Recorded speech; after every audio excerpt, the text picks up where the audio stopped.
descent for Integrity. Its crew sounding hail and hearty on board. Time to splashdown 1 minute, 15 seconds.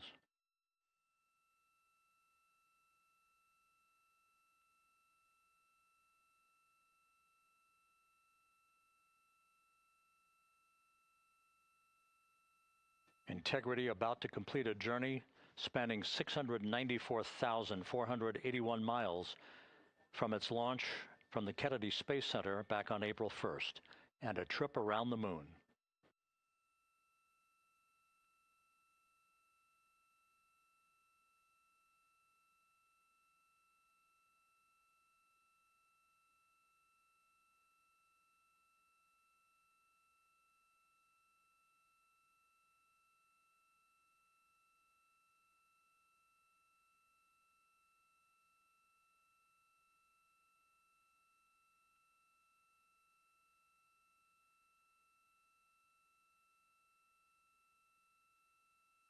Passing through 1,000 feet.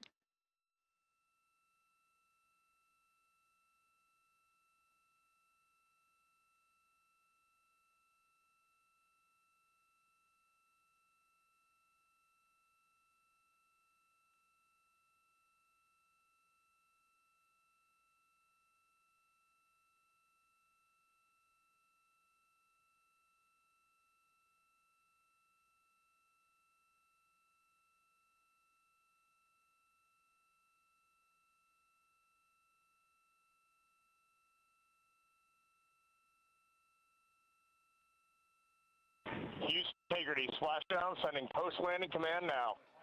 Splashdown confirmed. Copy splashdown, waiting on VLDR. Splashdown confirmed at 7:07 p.m. Central Time, 5:07 p.m. Pacific Time.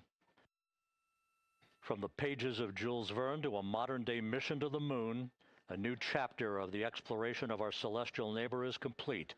Integrity's astronauts back on Earth.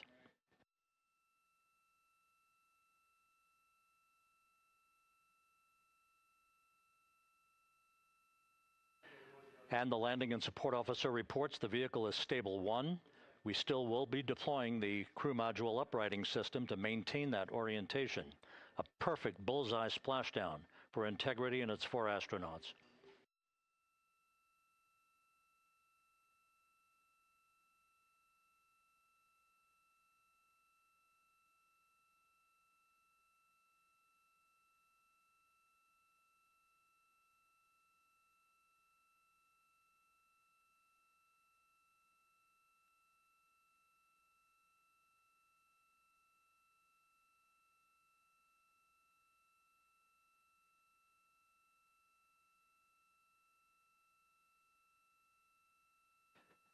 The unofficial splashdown time, 7:07 and 47 seconds p.m. Central Time. We'll get that refined for you. That would put the end of the mission at a mission elapsed time of 9 days, 1 hour, 31 minutes, 35 seconds.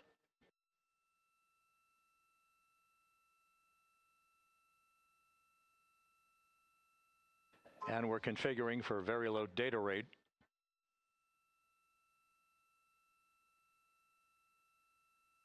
Once again, splashdown occurring in the Pacific, southwest of San Diego at 7:07 and 47 seconds p.m. Integrity, Houston, comm check on VLDR.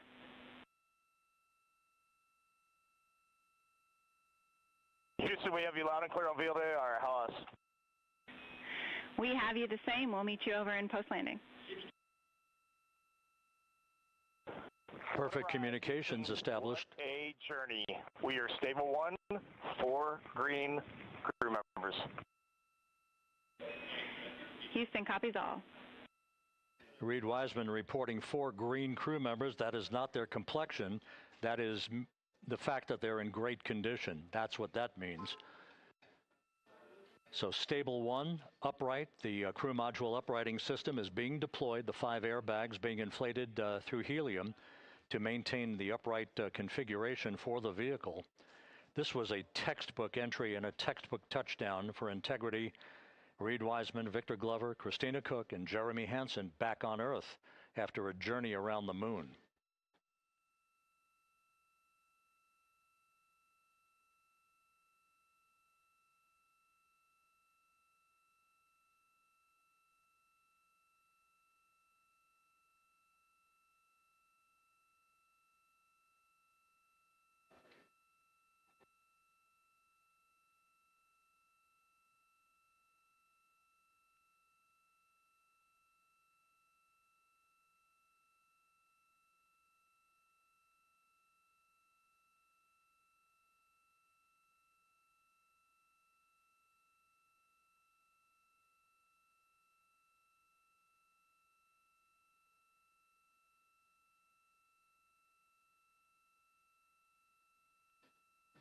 We continue to monitor the functioning of the CMOOS system.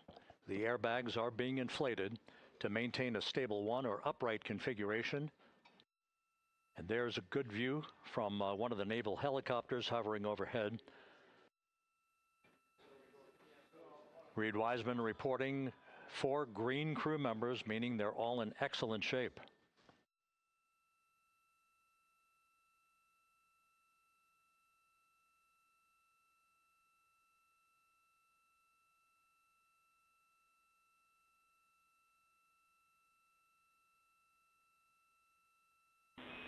Integrity Houston for SAR beacon and radio. SAR beacon is in 406, and we're powering the radio now. Go ahead.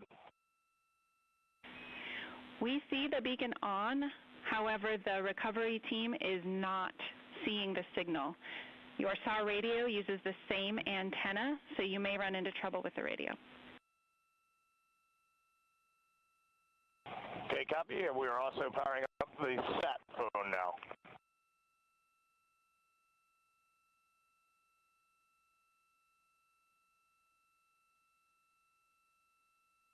So Integrity is in great shape, and as the crew continues its post-splashdown timelined activities on board, Reed Wiseman once again reporting that all 4 crew members are in excellent shape. And we have 5 inflated airbags to maintain an upright configuration so that the recovery team can now begin a slow approach to the vehicle. Meanwhile, here in the flight control room, Entry Flight Director Rick Henfling is polling his team of flight controllers for the start of powering down the vehicle after a thorough systems check. We have no toxic gases to be concerned about, so the recovery personnel can approach the vehicle, but not until we have powered down the spacecraft. That's expected to take a few more minutes.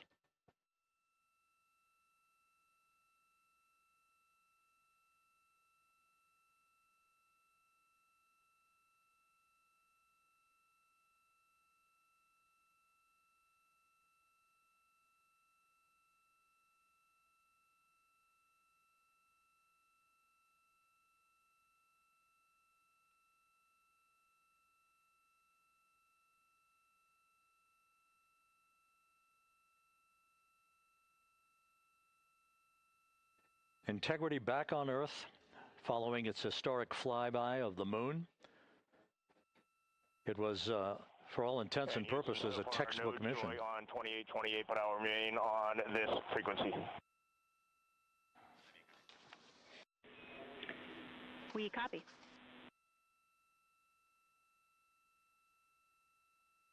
Reed Wiseman indicating some trouble with the SARSAT phone on board. But that's not an issue. What is more important is that the vehicle is solid. No issues as we begin the power down of the vehicle to begin the recovery process.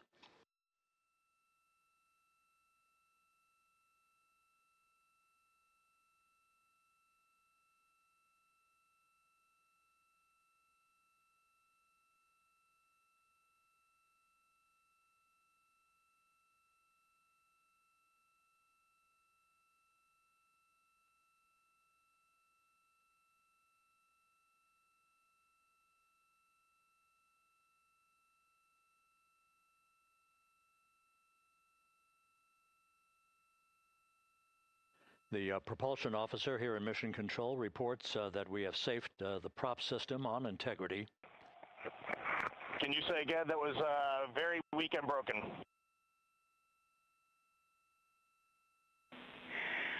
Integrity Houston did not call.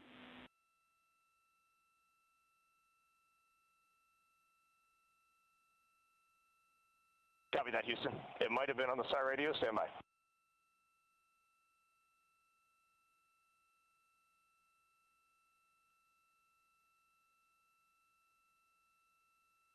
All of the milestones were executed in perfect fashion.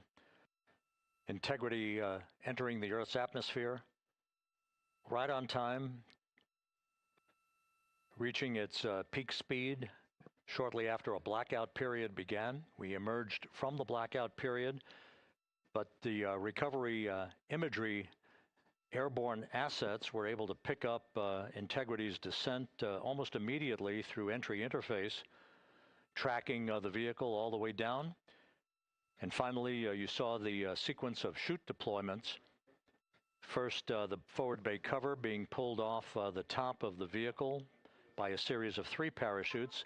Then the drogue chutes were deployed, followed by the 3 main chutes that slowed the splashdown velocity of Integrity to just 19 miles an hour.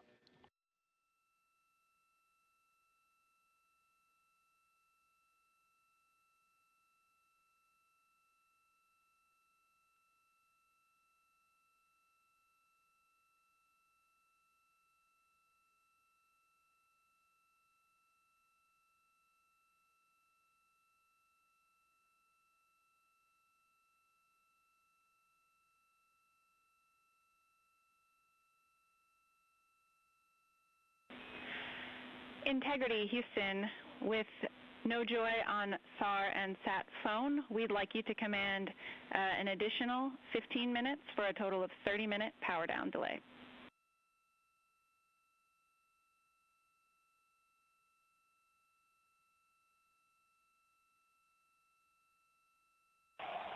All right, Jackie, we have selected T/D+30. No joy on SAR radio or sat phone. And stand by, we have the master diver on SAR radio. Please hold comms. Hey, Lily. Excuse me. Hey, Jackie, we just got the master diver on SAR.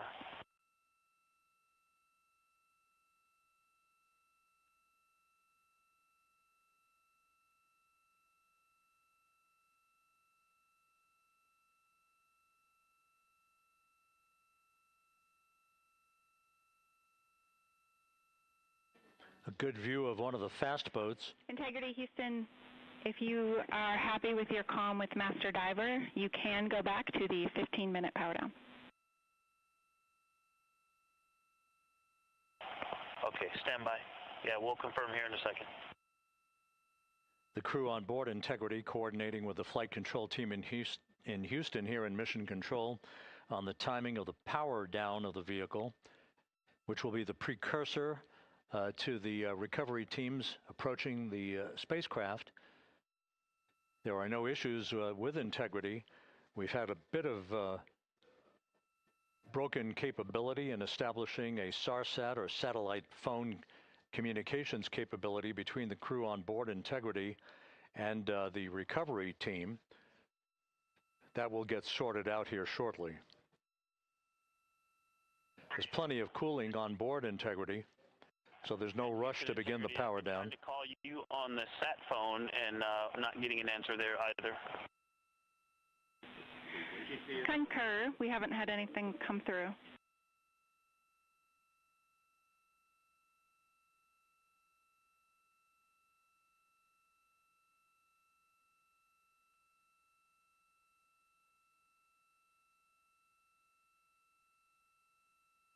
And Houston, if you could relay to recovery that we hear them, but it does not appear as though they are hearing us.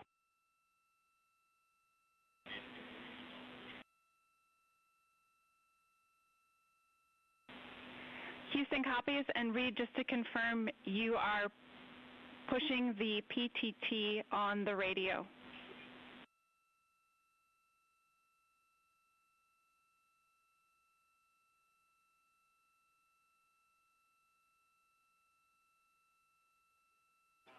So as we continue to sort out the communications between Integrity and the recovery teams, we are standing by for the initiation of the power down procedures that, as you see, the recovery teams are moving towards the side of the capsule.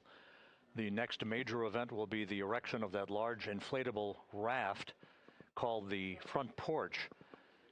That will be the port of call for the crew as they're being extracted one by one from the vehicle.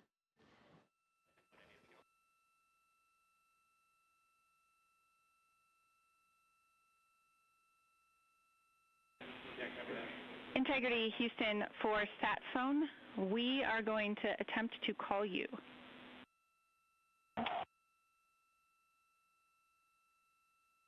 Good idea, standing by. And Jackie, yes, we are pushing the push to talk, the two buttons on the left side of the radio below the up-down arrows. We are utilizing them. I'm rebooting the radio to see if we get good comms. Okay, we copy all, and just to confirm, you are seeing that you are touchdown plus 3030 for power, correct? That's affirmative.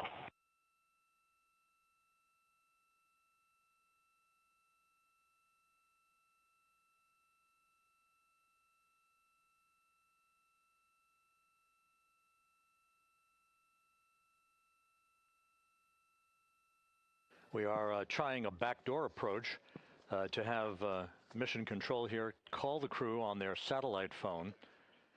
This is all part of the coordination for the power down of the vehicle that will initiate the actual recovery operation.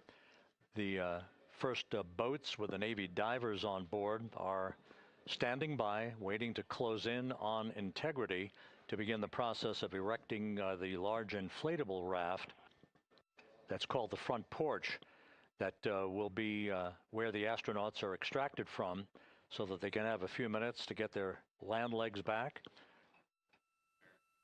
before they're hoisted aboard the Navy helicopters for the flight back to the deck of the USS John P. Murtha. Do not reply.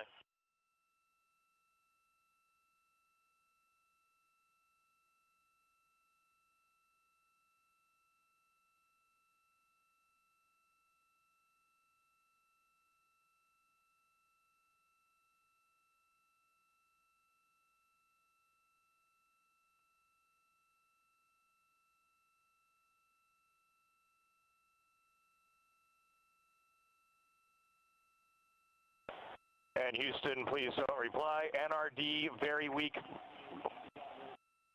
but readable. Master Diver, we can hear, but they cannot hear us.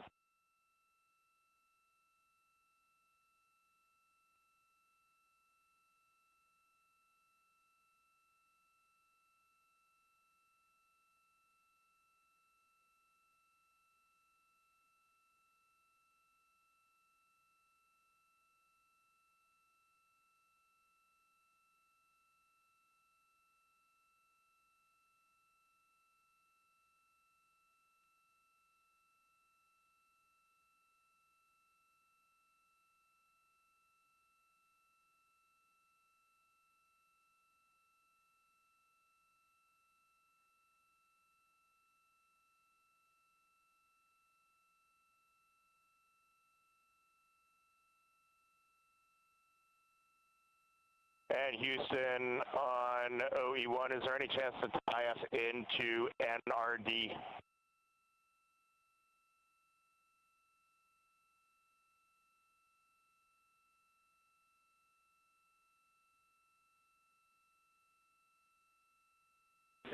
Checking.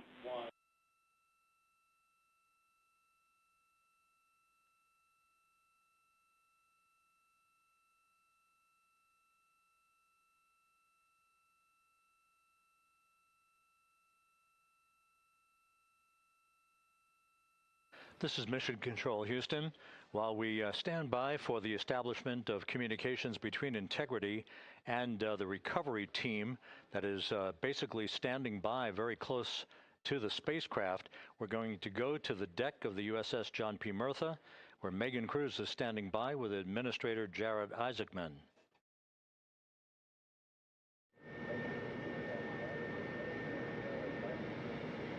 Hey, Rob, yeah, just such an honor to be able to be here on the ship, to be able to share and experience this moment with everyone together. And of course, as you just said, yes, here with NASA Administrator Jared Isaacman. Administrator, how did you feel getting to witness this and seeing NASA at its best? Oh, I mean, I'm honestly, I'm still at a loss for words. I mean, you know, like the childhood Jared right now can't believe what I just saw. I mean, almost been waiting my whole lifetime to see to see this, and then as NASA administrator, I just couldn't be more proud of the entire workforce, the years, the effort, the late nights, all the hard work from across the country that contributed to this incredible moment right now. And yeah, incredibly grateful too for our teams here on the John P. Murtha right now. Yeah, look at them behind us here. We've got everybody. Hey, what do you guys think? We just brought some astronauts back from the moon, huh? Unbelievable. Thank you. Yeah, so grateful to the Navy, the sailors that are here, the NASA teams. I mean, this is a joint effort that's on their way right now. These recovery forces are getting out to our Orion spacecraft, to Integrity, get our astronauts back on the ship safely. Yeah, and this is not just an accomplishment for NASA. This is an accomplishment for humanity. Again, a historic mission to the moon and back. How does this make you feel, and what do you hope people take away from this? Well, I'll tell you, you know, I think about the crew members that we've all had an opportunity to observe over the last 10 days, right? I mean, they're absolutely professional astronauts. I mean, wonderful communicators, almost poets. But then I think these were the ambassadors from humanity to the stars that we sent out there right now. And I can't imagine a better crew than the Artemis II crew that just completed a perfect mission right now. So yes, it's a huge moment for everybody, right? I mean, we are back in the business of sending astronauts to the moon, bringing them back safely, and to set up for a series more. I mean, this is not a once in a lifetime, which you hear sometimes around here. It's like, this was a once in a lifetime. No, it's not. This is just the beginning. We are going to get back into doing this with frequency, sending missions to the moon until we land on it in 2028 and start building our base. Yeah, are we going to build on the momentum for Artemis III? I mean, it's just around the corner. Absolutely. So, I mean, that's, you know, part of me too. Like, I can't wait to get the crew off of Integrity right now, but also getting Integrity back on this ship so we can start taking a look at it, because all that data is so precious to us right now. I mean, we are going to definitely want to take a good look at the thermal protection system. We're going to want to download all the data they couldn't transmit back to us and use that to inform Artemis III. But we're already making progress, right? You had SRB segments already showing up at KSC. Core stage for Artemis III is rolling out on April 20th. We're getting Mobile Launcher 1 back in vehicle assembly building. So yes, there is a lot to celebrate right now on a mission well accomplished for Artemis II, and at the same time, we got to start getting ready for 3. Amazing. And last question, you know, for people who joined us for all 10 days to see what we can accomplish together with our international partners, what do you think about the fact that we're going to keep doing this more and more and more?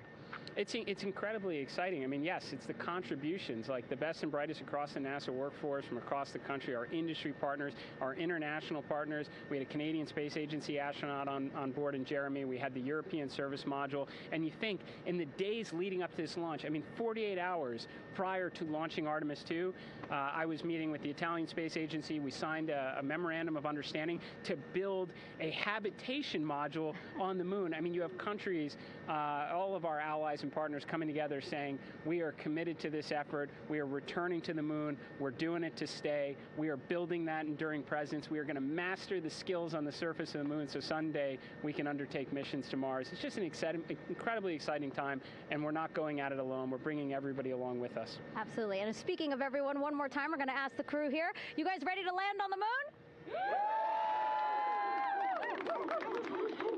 Awesome. I love that. Okay, well, thank you so much, Administrator. Appreciate you being here. We're, of course, going to stay on to watch the crew get extracted from Orion, so stay tuned, and we'll see you back here shortly.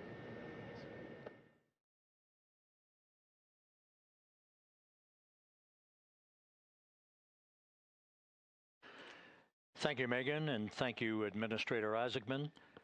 We are in the process of working to establish that communications link and to establish the procedures that will lead to the power down of the spacecraft, which is gently bobbing in the Pacific following a bullseye touchdown that occurred at 7:07 p.m. Central Time, 5:07 p.m. Pacific Time, 2.5 hours before sunset in the Pacific, southwest of San Diego. We have once again heard from the crew during that interview opportunity with the administrator, and we have 4 healthy crew members on board.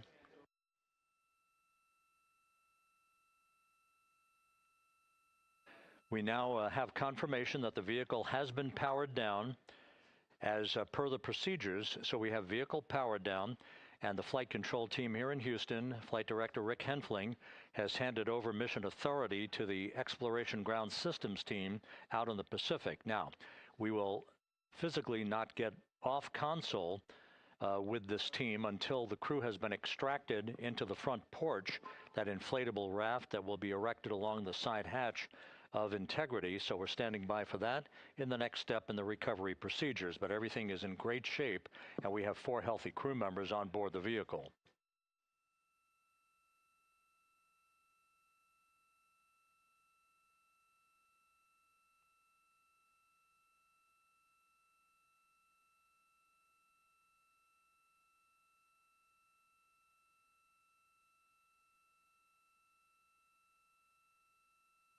All of the entry events went by the book, no issues, perfect trajectory for Integrity that was culminated with one final raise burn to improve the angle of attack for the vehicle as it entered the Earth's atmosphere. All of that flight dynamics computation worked like a charm.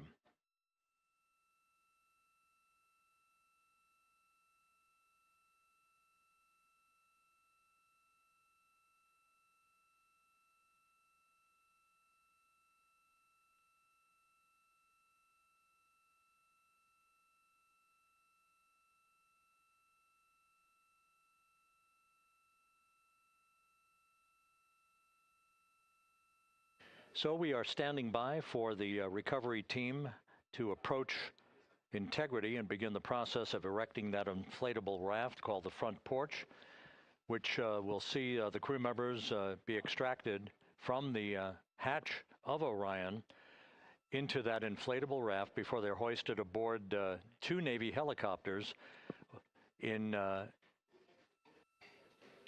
variety of different configurations.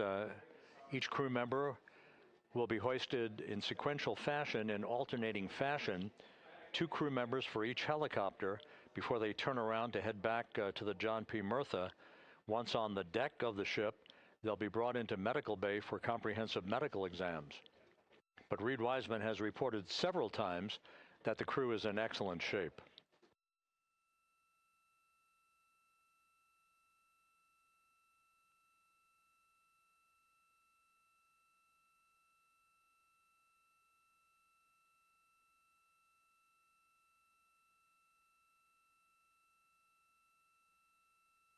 So just to recap, it has been some 26.5 minutes since the splashdown of Integrity in the Pacific.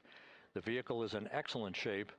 It performed like a champ all the way down through the Earth's atmosphere. All of the vehicle functions were checked off in excellent trip hammer fashion.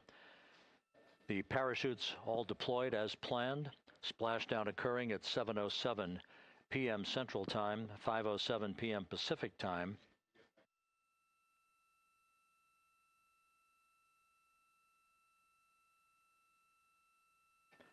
And after a bit of a tussle to try to establish a communications link with the recovery team, we were finally able to run through the procedures for the powering down of the vehicle. We've handed over mission authority to the Exploration Ground Systems folks out in the Pacific, and the recovery team will be approaching the vehicle shortly to erect the inflatable raft called the front porch before opening the hatch to Integrity to bring the crew members onto that raft before they're hoisted onto 2 Navy helicopters, 2 crew members for each helicopter, before they're flown back to the deck of the USS John P. Murtha.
This is Mission Control Houston.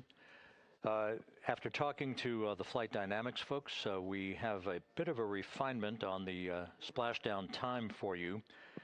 Their computation shows a splashdown time of 7:07 and 27 seconds p.m. Central Time, 7:07 and 27 seconds p.m. Central Time.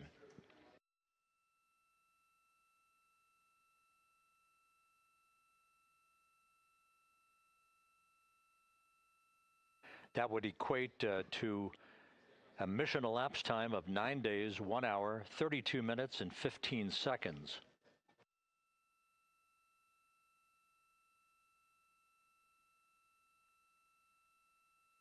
Once again, from Flight Dynamics, a splashdown time of 7:07 and 27 seconds p.m. Central Time. That would equate to a mission elapsed time of 9 days, 1 hour, 32 minutes, and 15 seconds.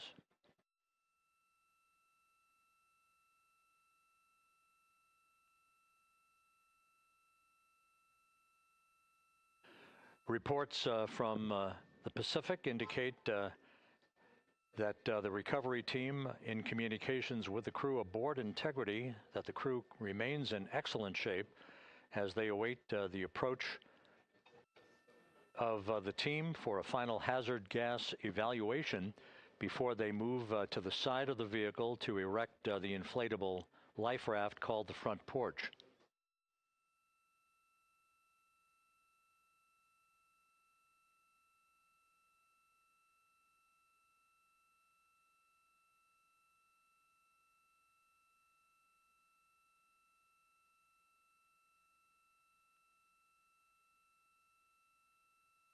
Again, no issues with Integrity. The vehicle is powered down. All of its systems are now safed. We have handed over mission authority to the Exploration Ground Systems folks in the Pacific, but we will not stand down and have the entry flight control team depart its positions until that inflatable raft, the front porch, is erected, the hatch open, and the crew having exited the vehicle. So that's the next step in the recovery process that will lead to the hoisting of the crew members. For 2 crew members for each helicopter, they'll be hoisted to a pair of Navy helicopters that will then fly a short distance back to the USS John P. Murtha. What you're looking at is one of the fast boats circling the vehicle to make a hazard assessment.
This is Mission Control Houston. Once again, you're watching the initiation of the recovery of the Artemis crew aboard Integrity.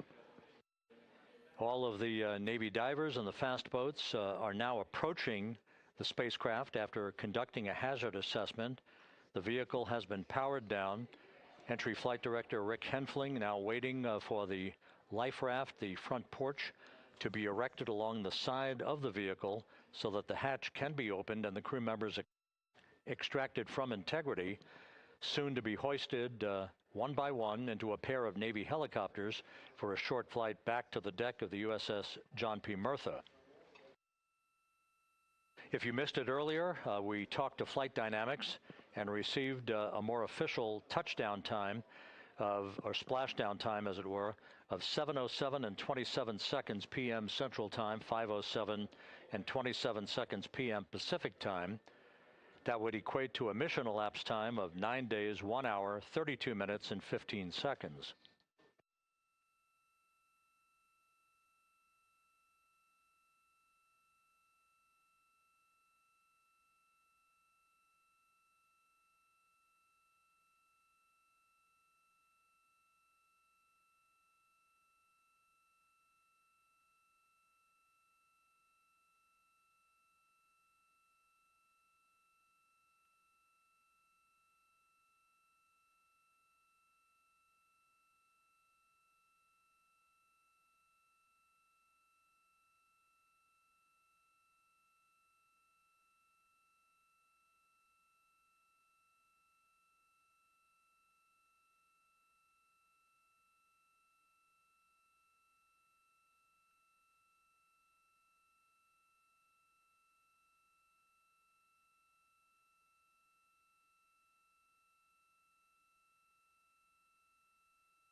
Continuing to get excellent views from the imagery assets out at sea in the Pacific of Integrity. We continue to get good reports from the landing and support officer who's in contact with the recovery team that the crew is in excellent shape, no issues. They're just currently biding their time, waiting for the front porch to be erected. We have no hazardous we have no hazard gases and no hazardous situation with the vehicle. It performed perfectly all the way down from entry interface to its splashdown in the Pacific at 7:07 and 27 seconds p.m. Central Time. And as you can see, the first phalanx of recovery personnel now pulling up alongside of Integrity.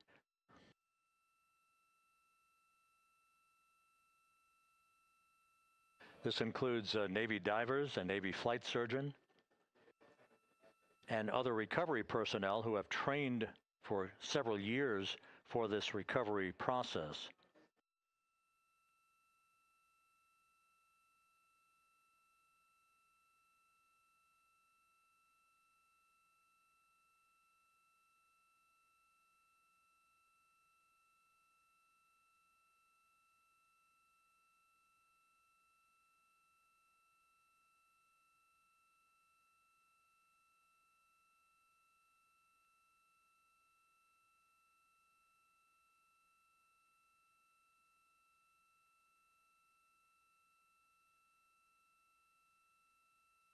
At this hour, some 41 minutes following splashdown, the vehicle has been powered down. There's no hazardous gas emanating from the vehicle. That's why the first team of recovery personnel has been able to pull alongside Integrity. And the reports continue to come in that the 4 astronauts are in excellent shape.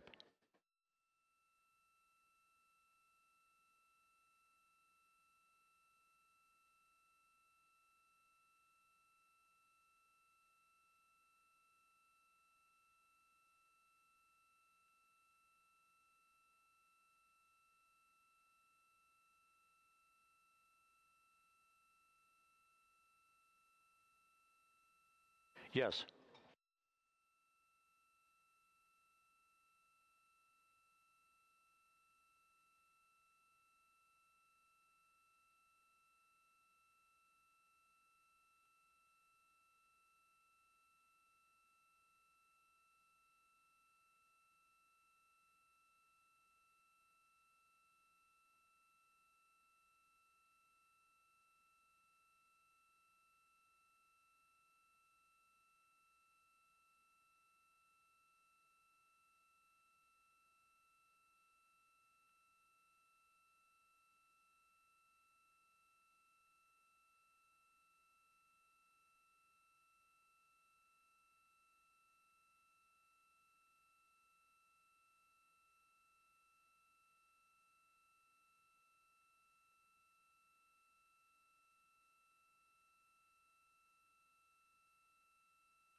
This is Mission Control Houston, continuing to watch the initiation of the recovery of Integrity's astronauts.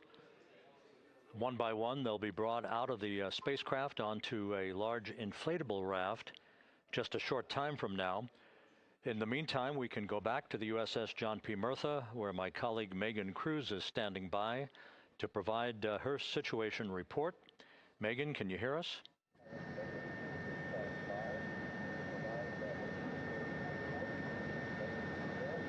Hey, Rob. Yes, I can hear you. Thank you. Yeah, we're back here on the bow of the recovery ship where there are still plenty of people peering out into the water. We are not very far from the action everyone is seeing on their screen now.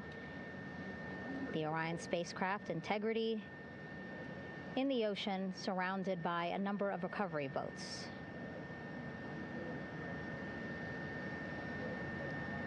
As Rob has been saying, in those recovery boats, NASA and Navy personnel specifically trained to get the astronauts out of Orion.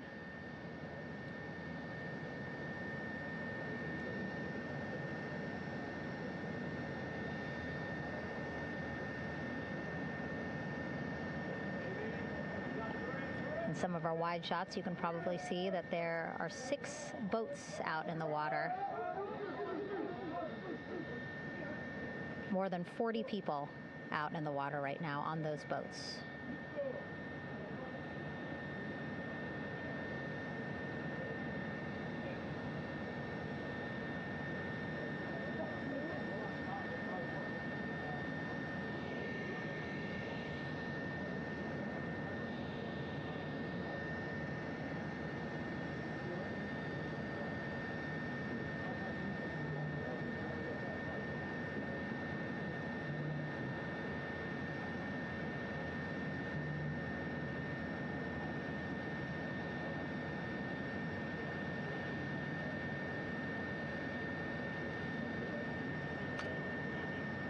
First order of business is to set up the front porch and the stabilization collar. You might also hear it referred to as a stab collar. Basically just to make sure that Orion stays upright, doesn't sway in the water too much, again, to make it easier for recovery forces to get the astronauts out.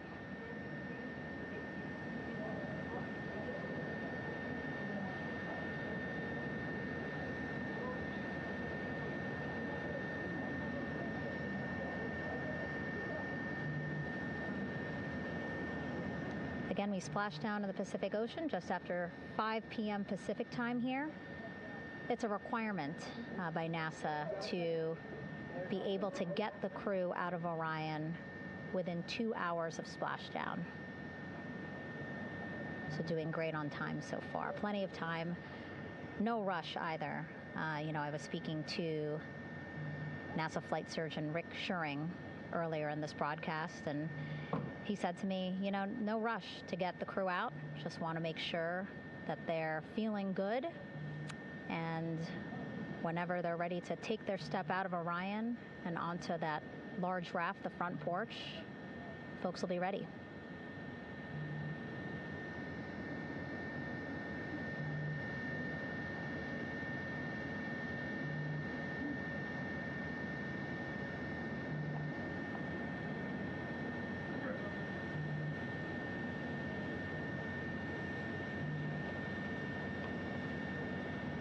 And as there are mission audio loops in Mission Control in Houston, there is a mission audio loop here on the ship, and it was just reported out that the side hatch is open.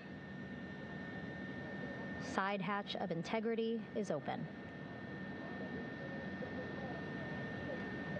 You're getting these beautiful shots from our aerial assets. The ship itself, where I'm on, just 3,000 yards away. Again, plenty of people on the boat here, glued to the side closest to where they can see all this action. And again, with just 3,000 yards separating us, great views from the bow here. You can see now that side hatch is open. One of the Navy personnel is about to get inside there.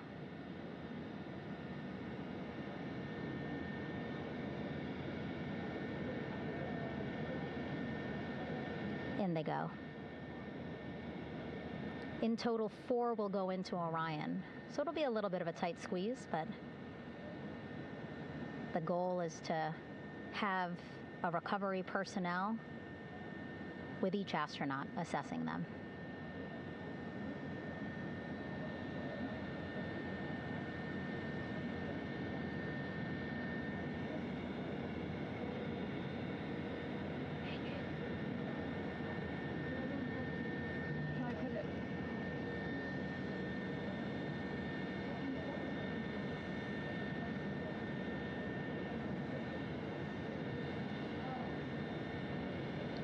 Boats getting closer now.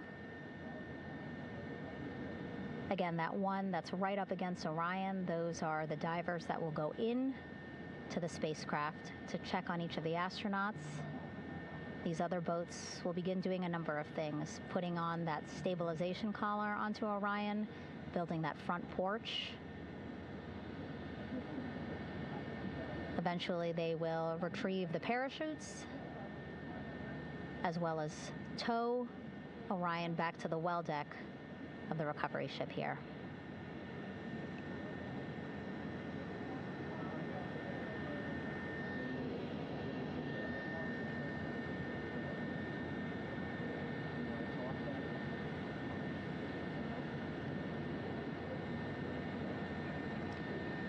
And so as we wait for the Navy and NASA personnel to get their assessment of the crew inside of Orion, why don't we toss it back to Rob for an update?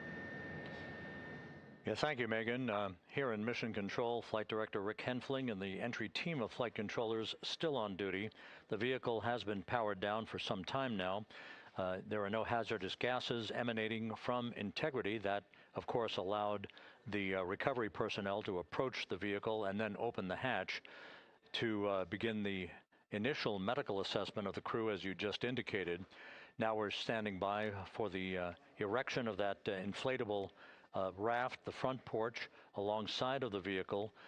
That will enable the crew to be extracted one by one onto the raft, have a moment or two to get their land legs back before they're hoisted into two hovering Navy helicopters, 2 crew members for each helicopter, for a short flight back to the deck of the USS John P. Murtha.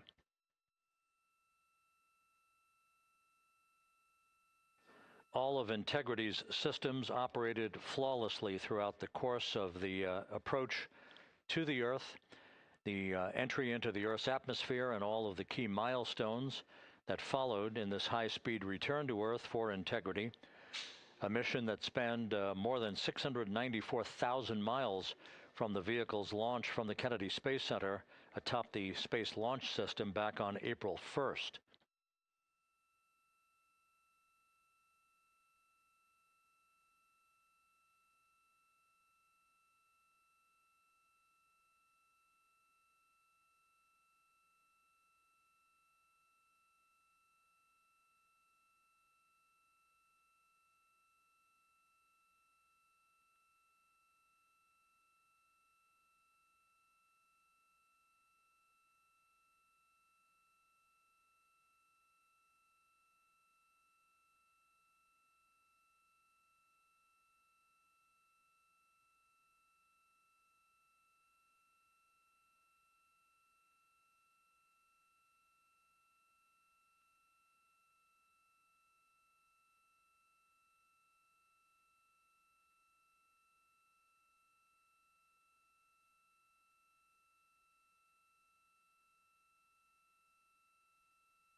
As we mentioned at the top of the broadcast, the last time that the Apollo program saw a splashdown in the Pacific was Apollo 17 back on December 19th, 1972.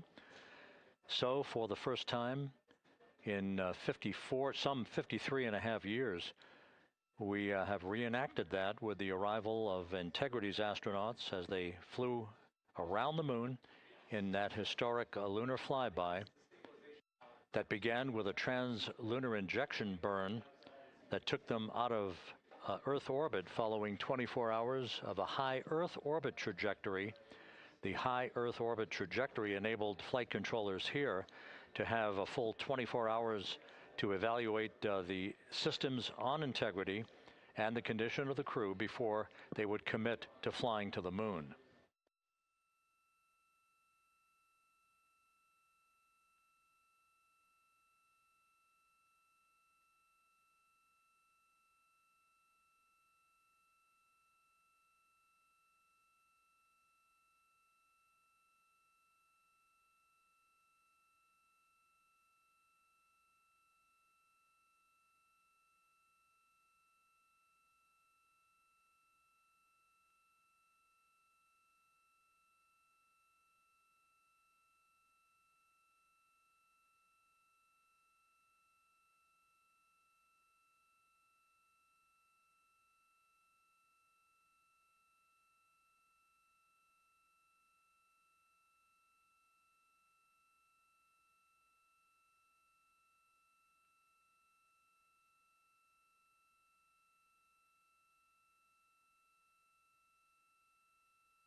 With the side hatch of Orion having been opened to set the stage for the erection of the inflatable life raft, known as the front porch, to be erected alongside the spacecraft for the extraction of the crew.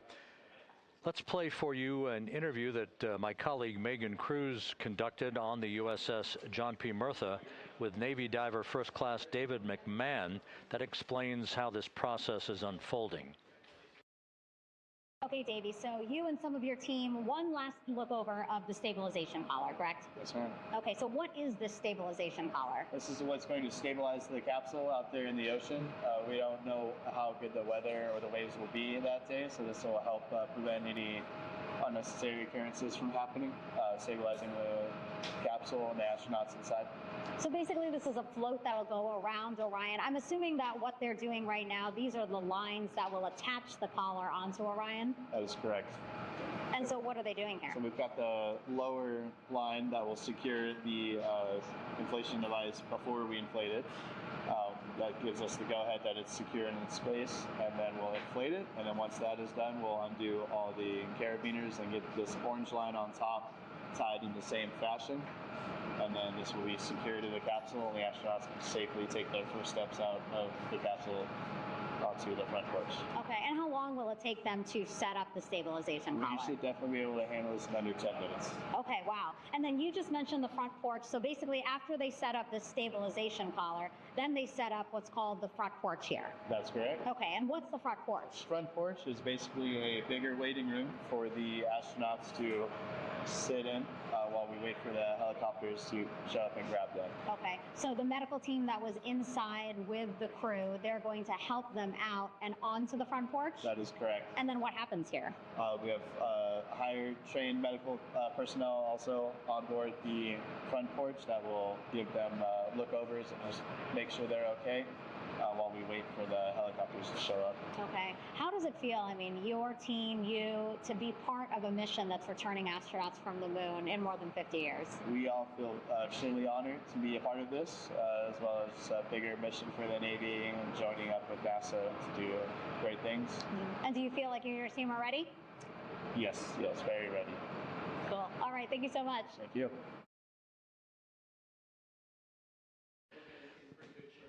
Once again, the recovery operations are continuing out in the Pacific. We shortly should see that life raft, the front porch, erected alongside the side hatch of the vehicle.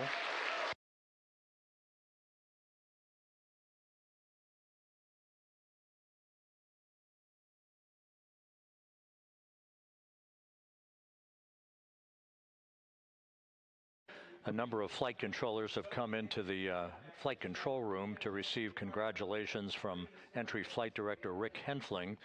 But we're going to stick with our operations out in the Pacific as we await the extraction of the 4 crew members who are reported to be in excellent condition.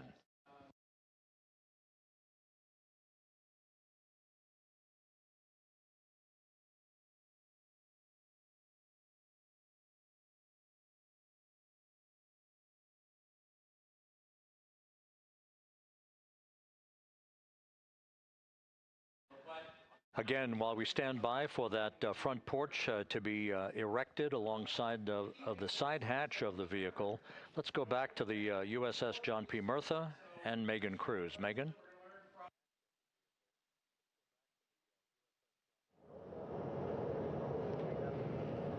Hey, Rob. Pausing now to listen to some internal audio loops. Again, the operations team here on the ship communicating with everyone out on the water. It seems like currents are hindering them a little bit from unfurling and inflating the stabilization collar as well as the front porch. But again, the requirement to get the crew out within 2 hours of splashdown, plenty of time. So no concerns just yet. But as calm as the water looks, yeah, it looks like it's hindering the teams just a tad.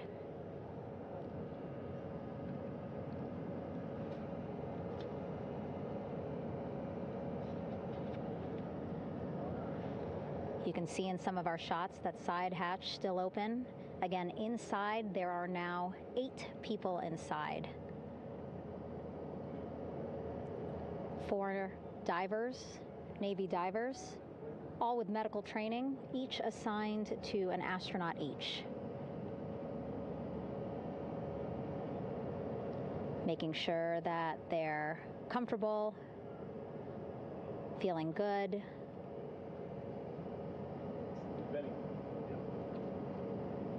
As you've heard us say in the broadcast, they expect a little bit of discomfort. Again, these astronauts just traveled back to Earth at 25,000 miles an hour, a nearly 695,000-mile journey around the moon. If you think you get car sick.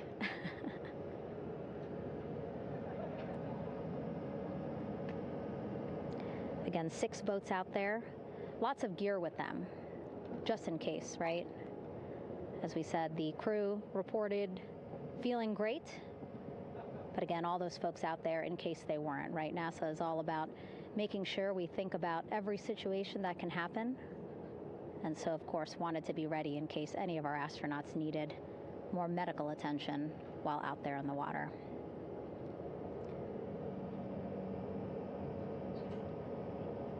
You see now teams, again,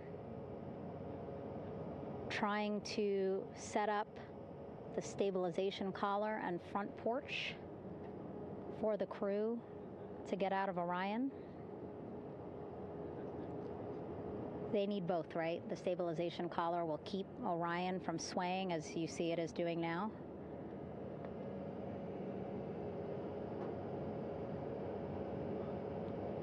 And then they will connect the front porch to the stabilization collar so that the crew can take 2 steps and they will be in the front porch.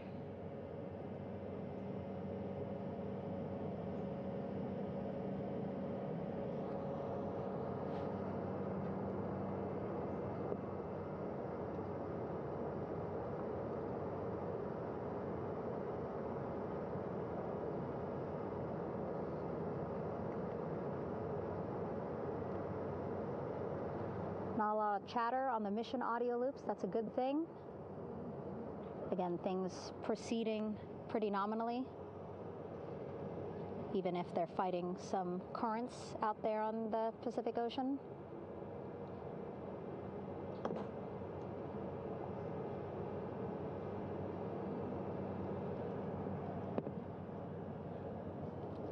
Again, the goal, setting up the stabilization collar and the front porch so that the crew can rest comfortably in the front porch, get placed into harnesses so that 2 helicopters can lift them off the front porch and onto the USS John Murtha here.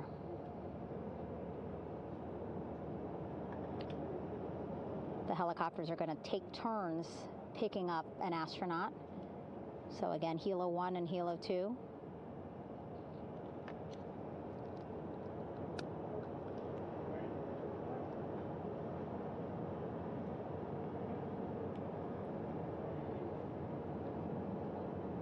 Okay, and the recovery team here on the ship just got a report from the undersea medical officer who is inside the capsule with the crew. He is reporting all 4 members are green. All of our 4 astronauts, Reed, Victor, Christina, Jeremy, green, meaning they are feeling great, not the complexion of their skin. They are feeling great, happy to be home, and ready to be extracted as soon as possible.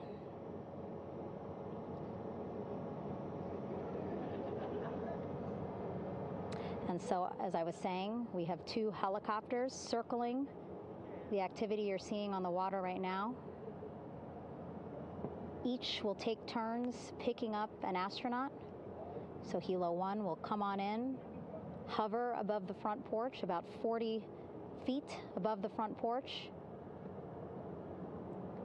A Navy recovery specialist will be hoisted down into the front porch. The restricted maneuvering doctrine is in effect. Will connect to the first astronaut, which we're expecting to be Christina. And then Helo 2 comes around, picks up Jeremy, while Helo 1 stays above head, and then Helo 1 will come back in for another astronaut, and then Helo 2 for the last astronaut, and then back to the flight deck here on the recovery ship.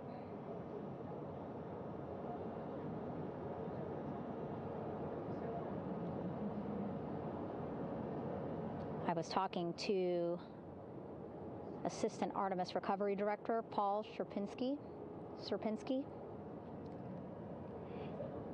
He said helos are a much quicker, safer way to get on board. They did actually consider boats, but then if you think about it, longer time, the crew would have to move through more of the ship.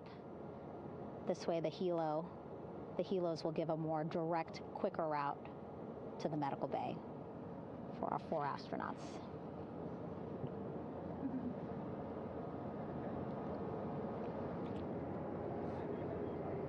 Beautiful shots from our aerial and imagery teams.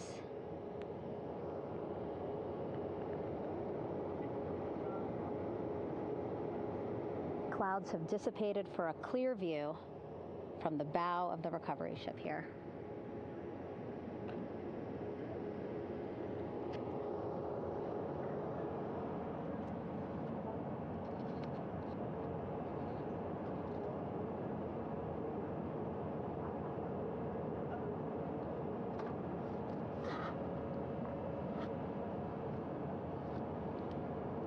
You can still see divers in the water there.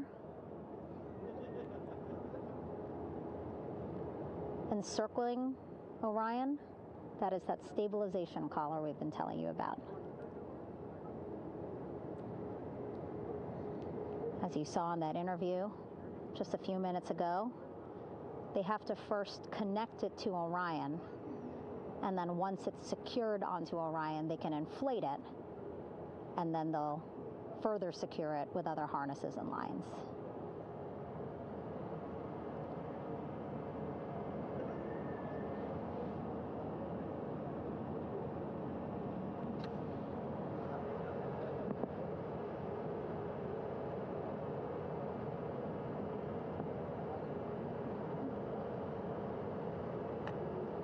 About an hour and 10 minutes since splashdown in the Pacific Ocean here.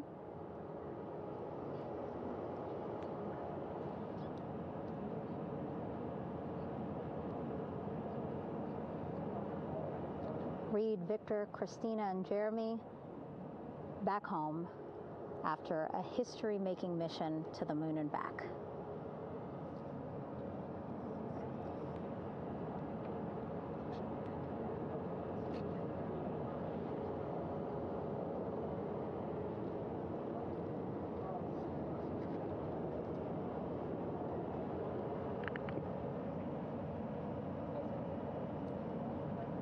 If you missed what we said just a couple of minutes ago, the undersea medical officer inside with the crew in Orion, reporting all 4 crew members feeling great.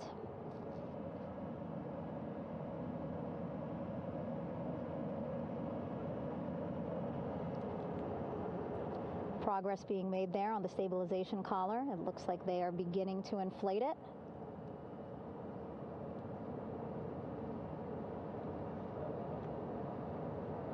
And it looks like they're starting to unfold the front porch in order to get that into the water here shortly and inflate that as well.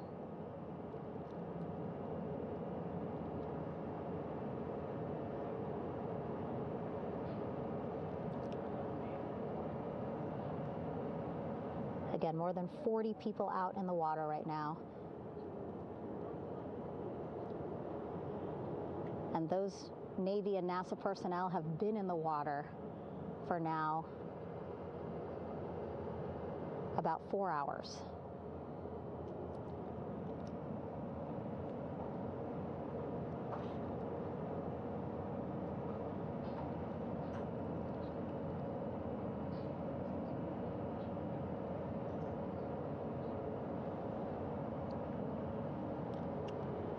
The reason why they had to get out so early is just to stage everything. And actually here on the ship, when there are flight operations happening, you can't have anything else, right? Just because the flight deck can be a dangerous place, so they just want to focus on planes coming and going from the ship, so that's why they wanted to get the boats in the water to make sure that they have all the time they needed for the flight ops.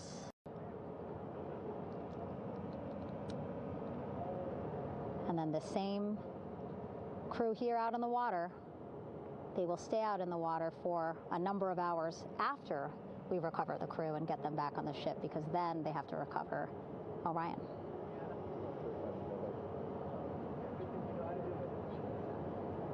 All right, that stabilization collar looking good around Orion. We're now seeing some recovery personnel getting on to that collar. Again, they need to further attach it to Orion to make sure that it can really prop up the spacecraft. It's basically lifting it up off of the water just a tad. Again, so it's not so... Come off me for a minute.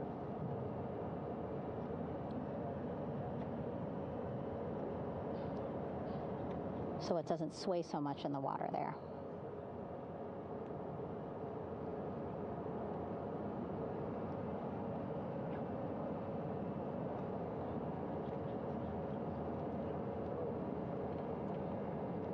And now that front porch looks like it's nearly fully inflated as well. You can see a much larger surface area.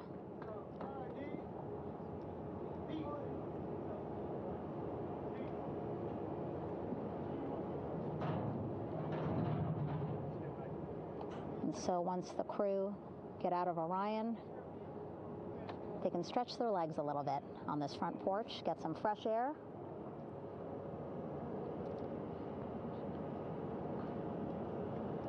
And enjoy this beautiful day here on their home planet.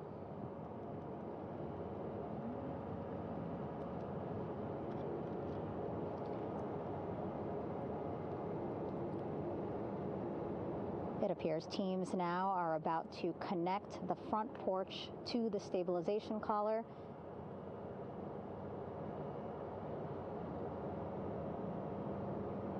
And at that point, when both are secure, we should soon see astronauts come out of Orion.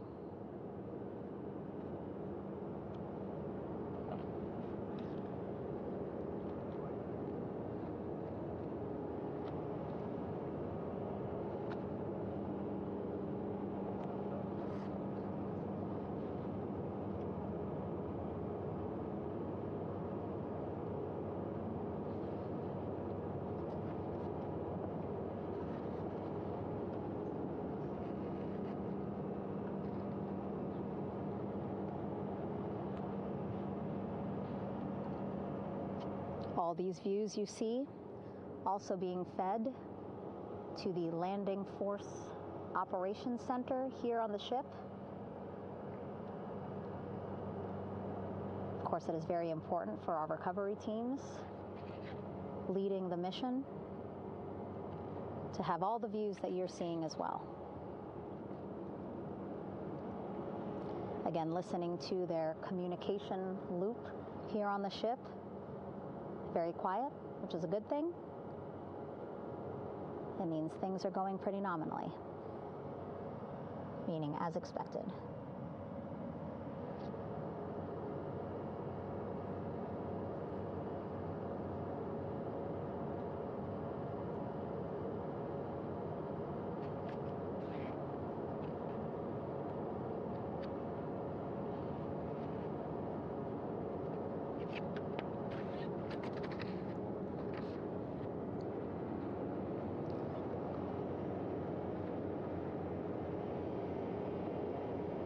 Again, all this activity happening just 3,000 yards away from the ship. So that means this will be a very quick flight back on the helicopters for the crew.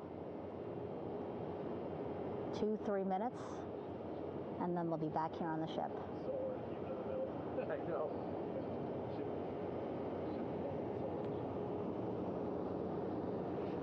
Okay, saw a thumbs up from one of the personnel on the front porch. It looks like they are now getting ready to deploy what they call the Air Rescue Vest, ARV. And so this is the harness that each crew member will get into in order to be hoisted into the helicopters. Again, those helicopters hovering just about 40 feet above the front porch when they're ready to pick up each crew member.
This is Mission Control Houston. Behind me, a fairly raucous scene as hundreds of flight controllers have poured into the flight control room here. This is reminiscent of the scene after the final shuttle mission of STS-135, although that was the end of a program. This is only the beginning of a program with the textbook splashdown of Integrity and its 4 astronauts. We're standing by for the crew to be extracted from the spacecraft. Entry Flight Director Rick Henfling invited all of these flight controllers who have contributed to this mission to enter the flight control room to have an opportunity to receive well wishes and to share the mutual glow that exists in the wake of a textbook mission for Integrity. On the front screen here in Mission Control, a sign that says "Welcome Home, Integrity," taking humanity back to the moon, going further, and returning safely to Earth.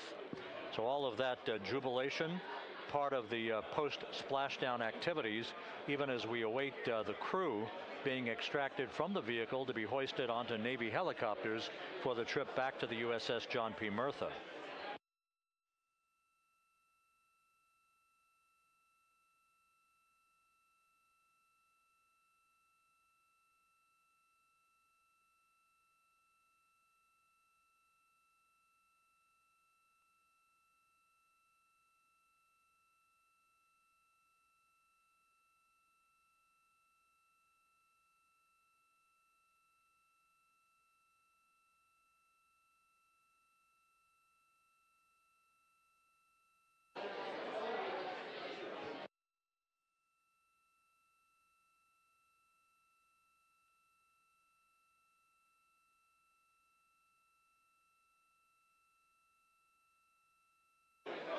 Once again here in Mission Control, this view of the Artemis Flight Control Room, known as the White Flight Control Room. This is the old shuttle flight control room, and now is the home of Artemis missions to the moon and beyond.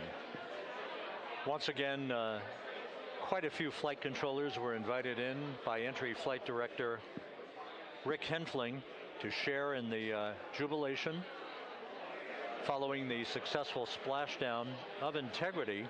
That splashdown occurring an hour and 22 minutes ago, as we stand by for the completion of the extraction of the crew and ultimately their hoisting onto Navy helicopters for a short flight back to the USS John P. Murtha.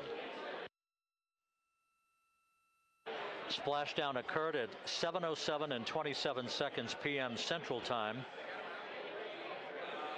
I had an opportunity to talk to the head of flight dynamics, Jeff Birch, a moment or two ago. He said the trajectory of Integrity coming through the Earth's atmosphere was so precise, they've never seen anything line up on a ground track like today's entry by Integrity for its splashdown southwest of San Diego.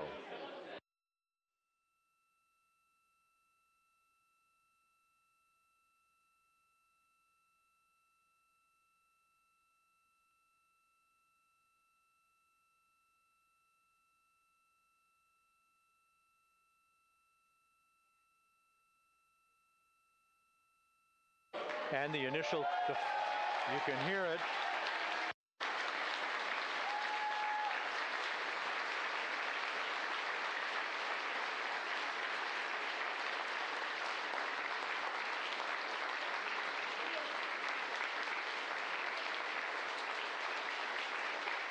Jubilation here in the flight control room. The first crew member is out of Integrity.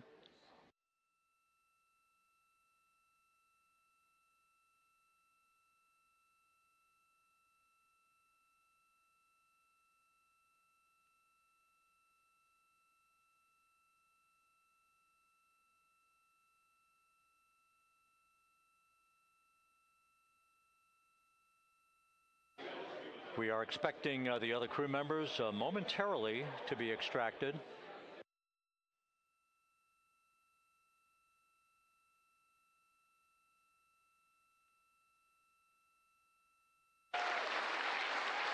We now have 2 crew members out.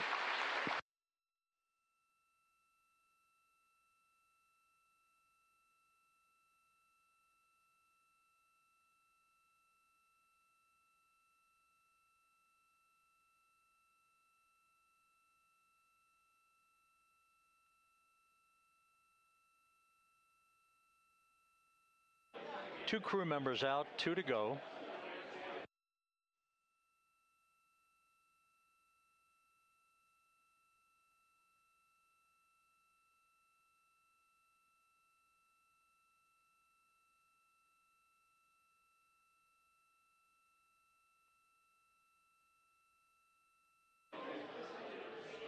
We're about 1 hour from sunset out in the Pacific. Everything continues to go well.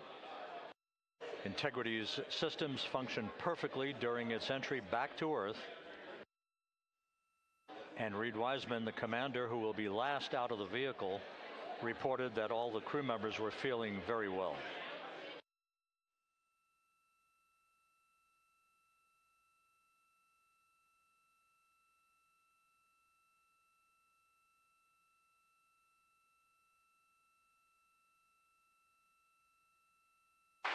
Crew member number 3 now out.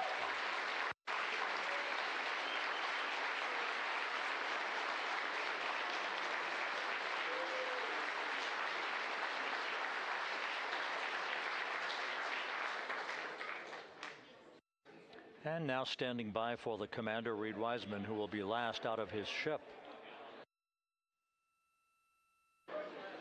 Bobbing in the Pacific under almost ideal conditions, Integrity spanned 694,000 miles during its journey from launch to splashdown.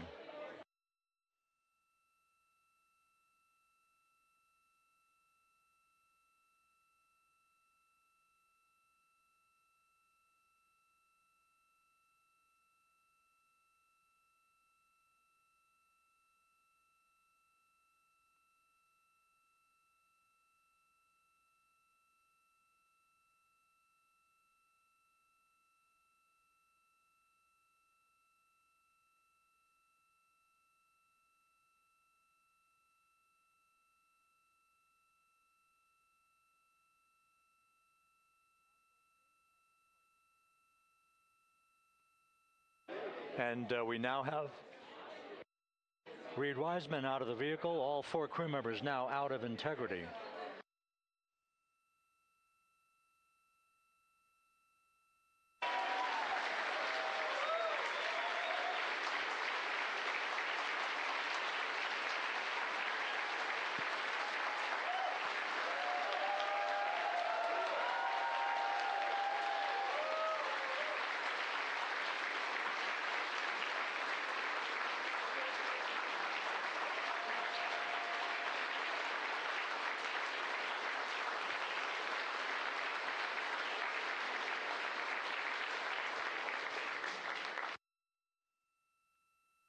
Once again, all 4 crew members now on the front porch, and the procedure to begin hoisting them up to these 2 Navy helicopters hovering overhead will begin shortly.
This is Mission Control Houston.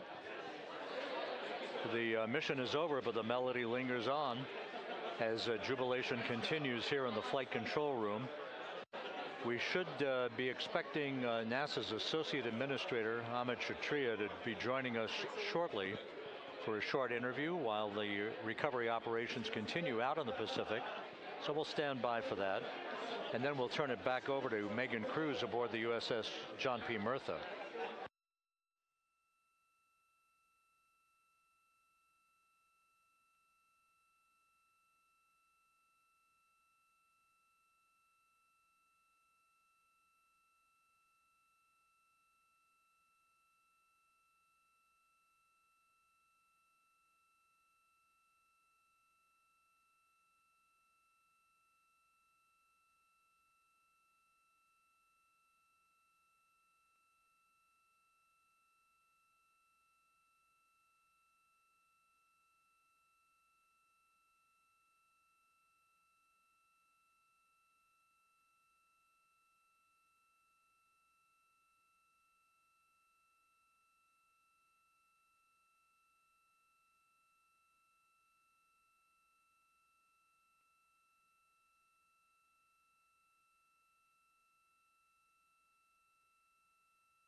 This is Mission Control Houston here in the Artemis flight control room. A number of flight controllers basking in the glory of the successful end of this mission that carried 4 astronauts around the moon on a lunar flyby, and the first test flight of Orion with crew members on board. Splashdown occurring an hour and 32 minutes ago after a flawless descent back into the Earth's atmosphere for the vehicle. Its 4 crew members in good shape, simply enjoying their time right now on the front porch, as it were, the inflatable raft alongside of their Integrity spacecraft. We're expecting Amit Kshatriya, the NASA Associate Administrator, to join us here momentarily for a brief interview before we turn it back over to Megan Cruz aboard the USS John P. Murtha, the recovery ship.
This is Mission Control Houston.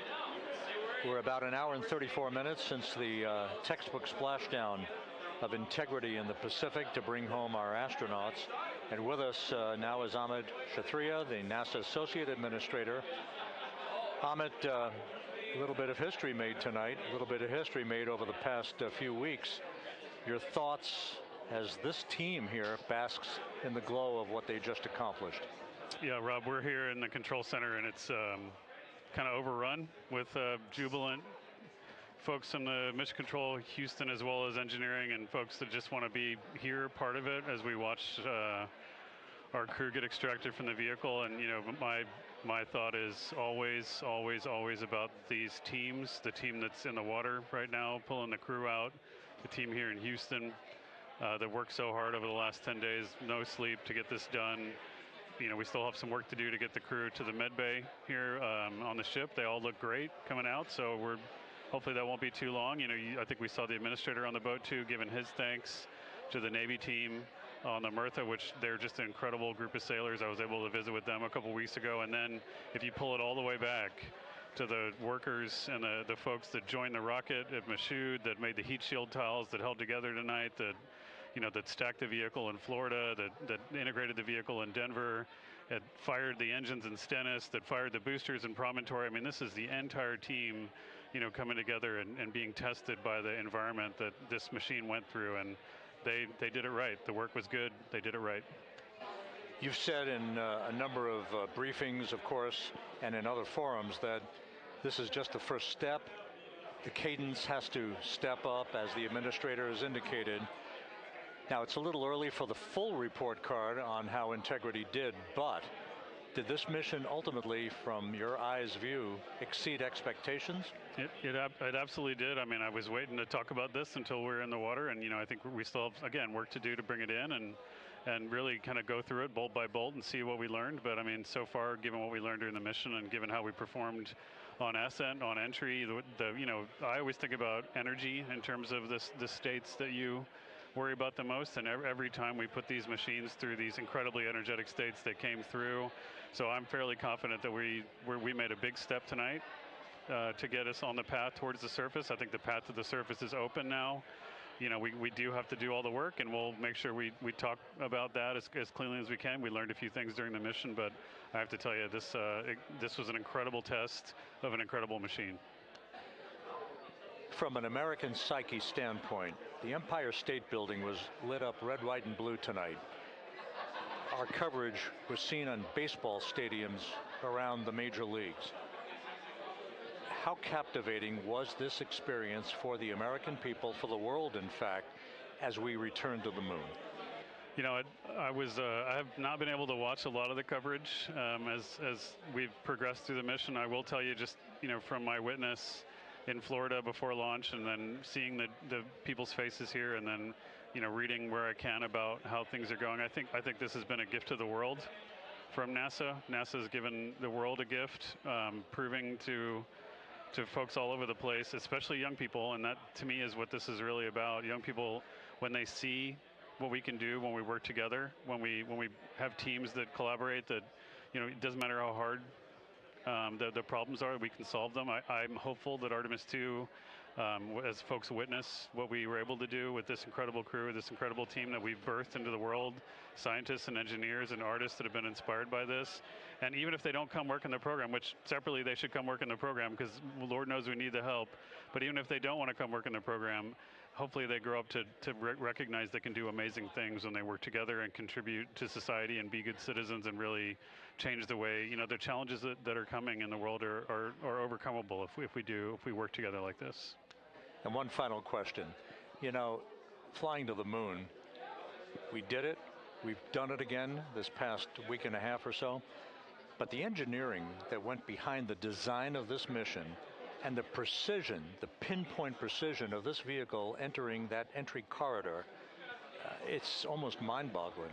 Yeah, it is incredible when you think about the energies involved and the uncertainties involved. That when we inserted the vehicle into orbit, it was 99.2% down the middle. When we dropped the vehicle right on top of the fleet here, our guys knew exactly where to go, but the guidance was perfect. You know, it's interesting. I've got this question a lot over the last few weeks about, you know, we did this before 53 years ago, and you know that.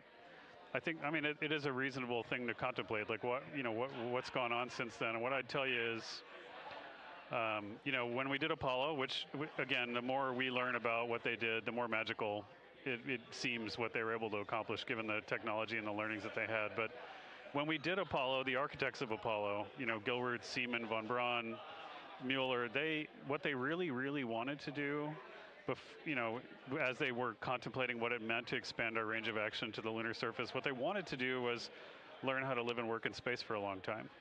They wanted to do that first before they were confident they could expand their range of action to the moon. Now, of course, the politics of the time and the mission at the time was different, and so they had to go straight to the moon and bring people home. And then after that, the program kind of lost its momentum. But you know, after that, NASA kept moving along those paths, right? So we recognized during Apollo that reusability was going to be important. We spent a lot of money on those machines, and you know, we spent a lot of money on these machines here. Even though, but we recognized that reusability was important, which is why we built a winged space plane called Space Shuttle, and then we used that reusable machine to build a space station.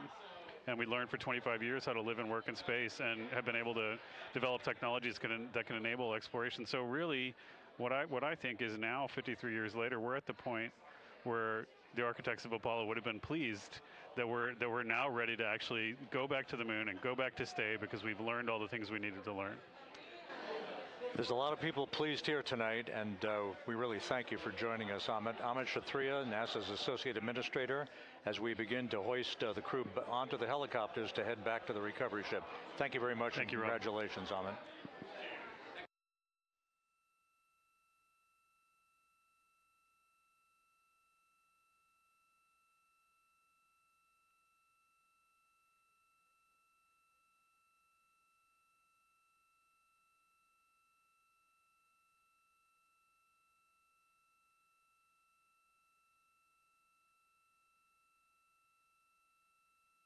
This is Mission Control Houston, with the crew members now beginning to be hoisted aboard the Navy helicopters. Let's go to Megan Cruz aboard the USS John P. Murtha, who will take it from here.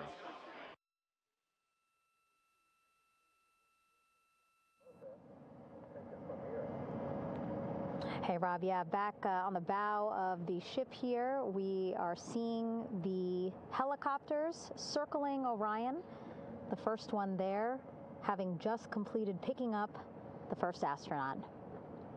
Helo 2 now, hovering just 40 feet above the front porch, lowering a recovery specialist out of the helicopter. That person will touch down in the front porch just there.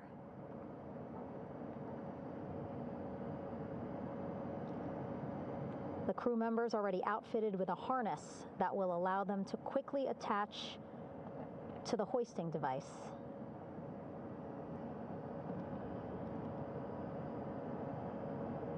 Look at the power of those blades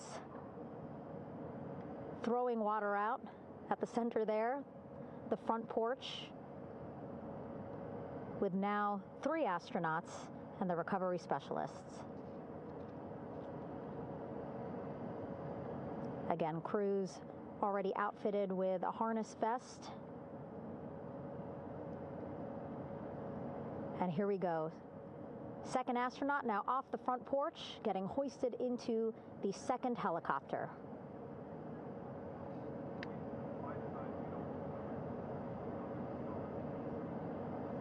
That helicopter will now hover just a distance away to give room for the first helicopter to come back and pick up the third astronaut.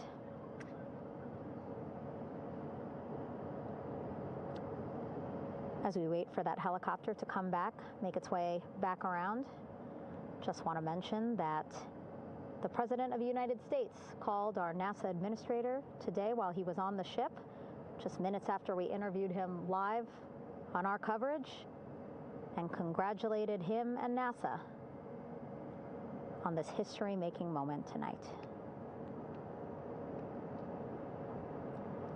Helicopter 1 again hovering 40 feet over the front porch.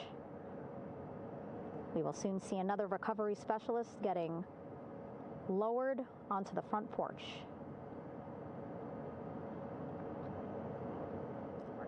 Wow, imagine sitting on that front porch, the wind, the water. But again, the recovery team determined that a helicopter flight back to the ship here would be safer, faster, and more comfortable for our crew who just completed a 10-day mission around the moon. Third astronaut in the air, getting hoisted quickly back into the first helicopter now.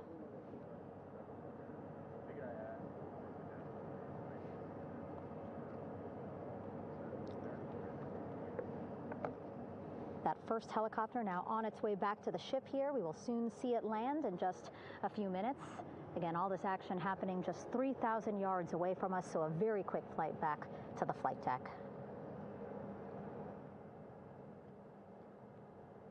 And now the only person left on the front porch, Commander Reed Wiseman. That second helicopter now making its way back over to the front porch. Here it comes.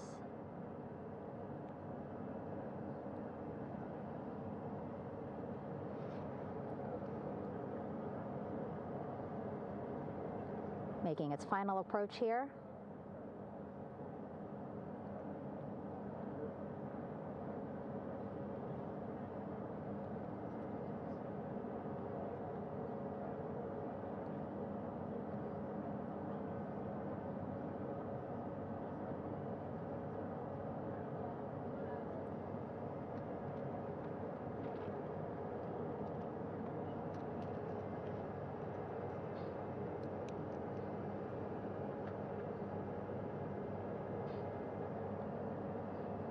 The last astronaut, Commander Reed Wiseman, now off the front porch and almost into the second helicopter. Both now on their way back to the ship where we are, the USS John P. Murtha, just west of San Diego in the Pacific Ocean.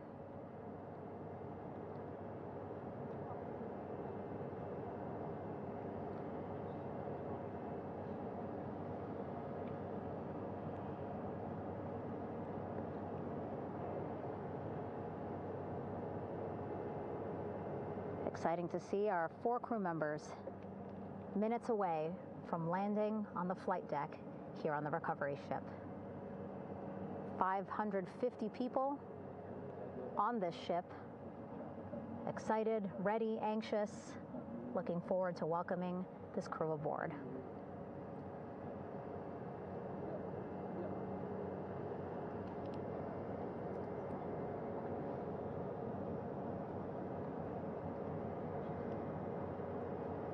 Watching them now with our own eyes. Close to the ship here. Hearing them begin to hover on the flight deck, which is just across from us, here on the bow.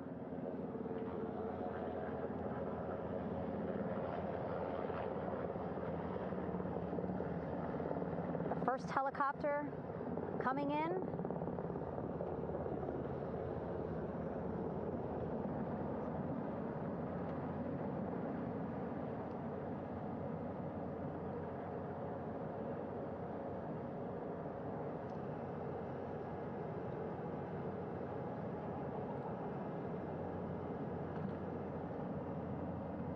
And wheels down.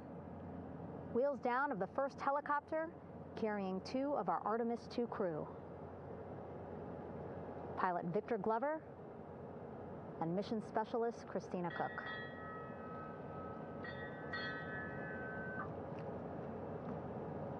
Kilo 1 on deck reported on the recovery loop. Again, the mission audio loops that the recovery team are using here to communicate with one another. And an announcement just made on the ship, integrity incoming. 2 more helicopters on their way to the flight deck, one carrying the crew, the other, one of our imagery helicopters. Again, kudos to our imagery and aerial teams for giving us these beautiful views of history in the making. Set amid a gorgeous, soon-to-be sunset here in the Pacific Ocean.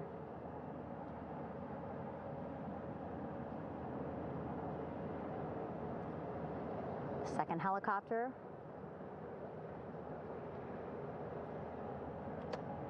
making its approach of the flight deck.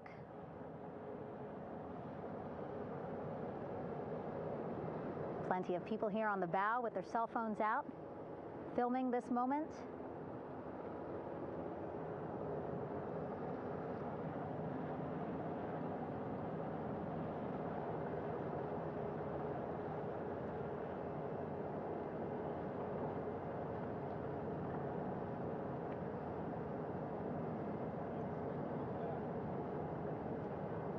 Some impressive flying here by the Navy, as we are seconds away from wheels down. And there you go. We now have all 4 Artemis II crew members on the USS John P. Murtha.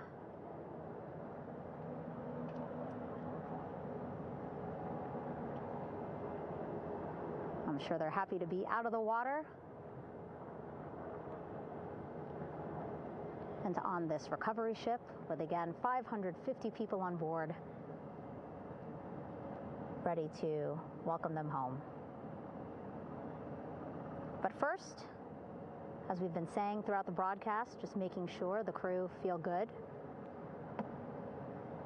We reported that they were feeling good when they were in Orion, but those were just initial, quick, verbal assessments of how they're feeling. Their destination tonight, the medical bay here on the ship, right after we power down the helicopters here.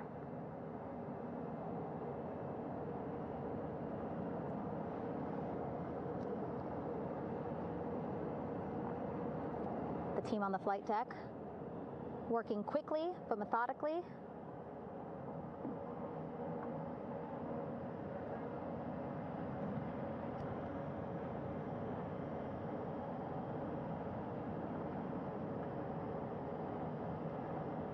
Waiting for just one more helicopter to touch down.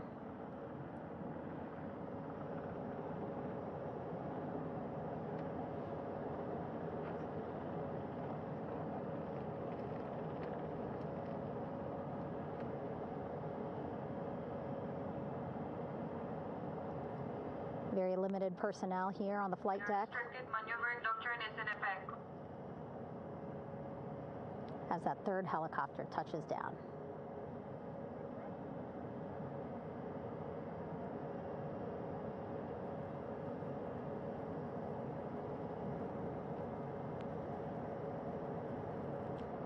The ship is at flight quarters. Stand clear of waiter decks, aft of frame 095. Burn no cover stop side. Throw no articles over the side. Hold all trash and garbage on station. Flight quarters. While just a few folks on the flight deck itself, there are plenty more on some upper decks. I see in some of our views a very packed crowd overhead. Announcements being made over the ship's loudspeaker system, reminding folks to stay clear of operational areas like the flight deck,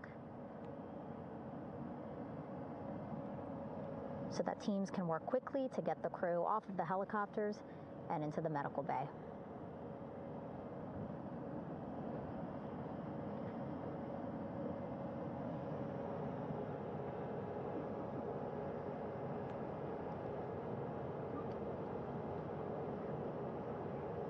Splashdown today, 5:06 p.m.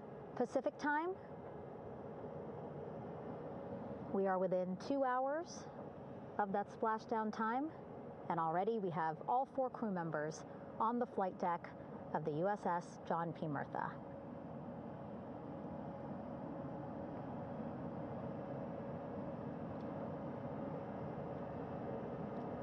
Again, crew waiting before getting out for the helicopters to completely shut down.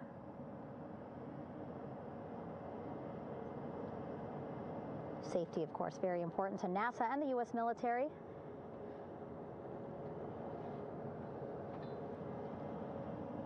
So we'll wait just a couple of minutes here before we start seeing crew members walk off the helicopters one by one.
All right, and now here we see pilot Victor Glover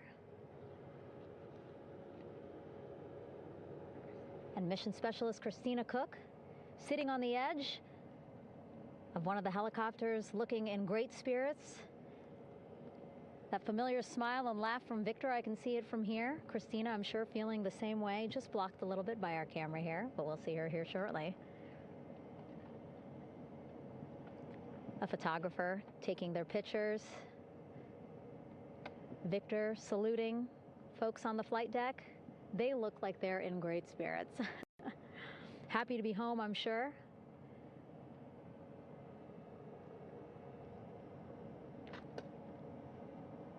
If you're sitting at home, I hope you too are wondering, what would you want to ask them if you got a chance to talk to them? Because that is what I'm thinking about. Getting the opportunity to talk to or ask questions of these 4 astronauts who just made history as the first crew to return to the moon since 1972.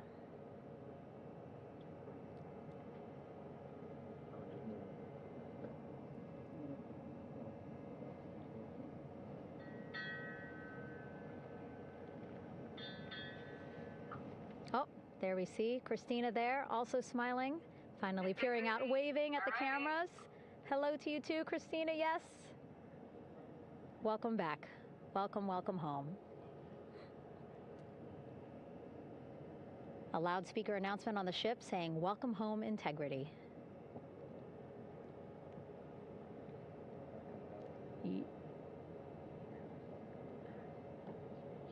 Victor in great spirits.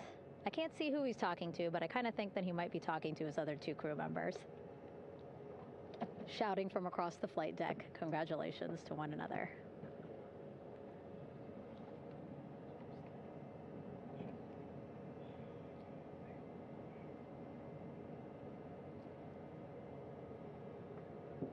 And so now we see some Navy personnel walking up to the helicopter. This is again the first helicopter carrying pilot Victor Glover and mission specialist Christina Cook. Both have taken off their helmets now.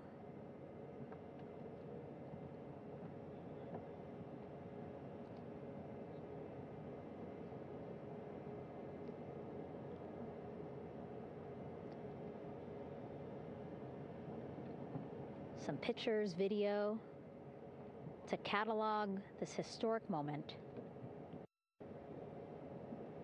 A beautiful sunset just behind them here in the Pacific Ocean. Golden hour. These pictures will be beautiful.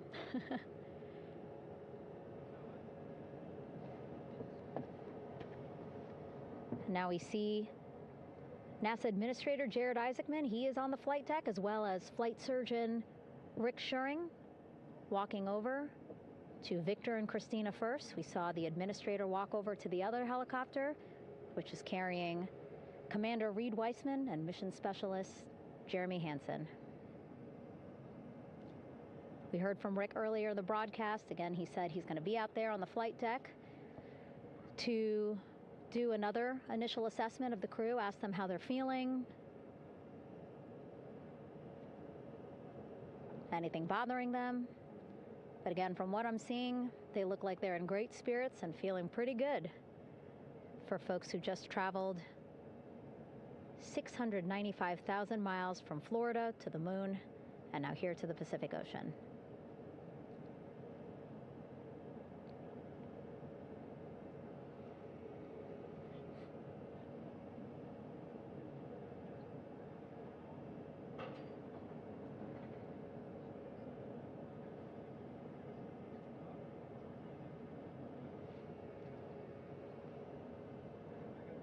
We're now seeing NASA Administrator Jared Isaacman walking across the flight deck. He had been talking to Reed and Jeremy, now approaching Victor and Christina. A hug from Victor, a hug from Christina. What a moment that we're getting to experience together.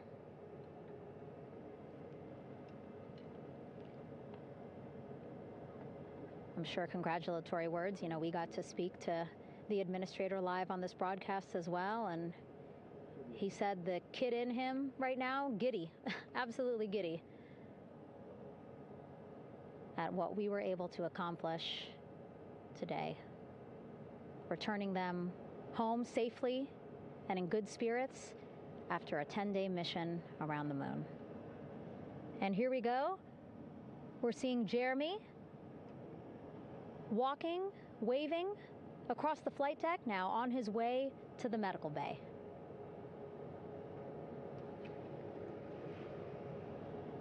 It's a short walk, less than a minute. Again, that's why the recovery team decided to use helicopters to get them on the flight deck for that short walk to medical bay. And now on the flight deck, we see the chief of the astronaut office, Scott Tingle. Rick Schuring switching places. He's going over to the other helicopter. Big hugs from Victor, Christina to Scott. Again, a gorgeous sunset setting the stage for this recovery tonight.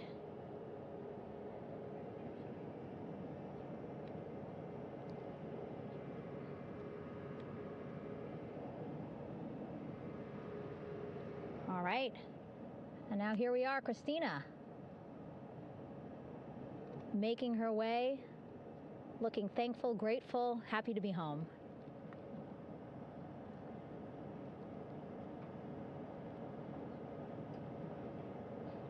You can see she's looking up. Again, lots of people, just a few levels up off the flight deck, welcoming her home.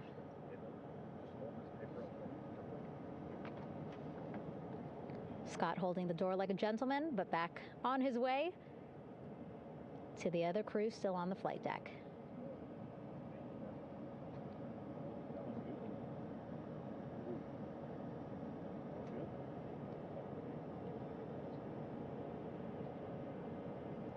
So still on the flight deck, Victor Glover and Reed Weissman. It looks like Victor will be the next one headed to medical bay. More hugs, more hugs. He's a hugger.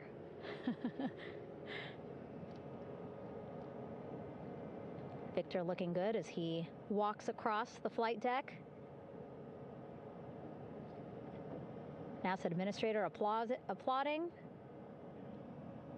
Victor applauding for all the folks on the ship with him who played a role in their safe return today.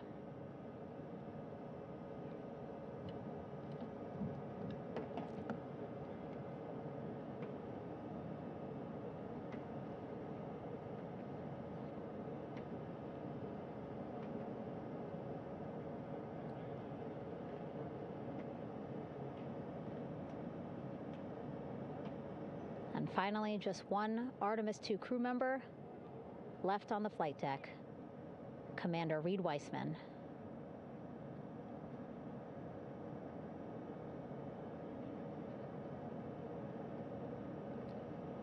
Applause from the group there on the flight deck, I'm sure, as well as on the level just above them, packed with people. Reed looking good as he takes his steps towards the medical bay.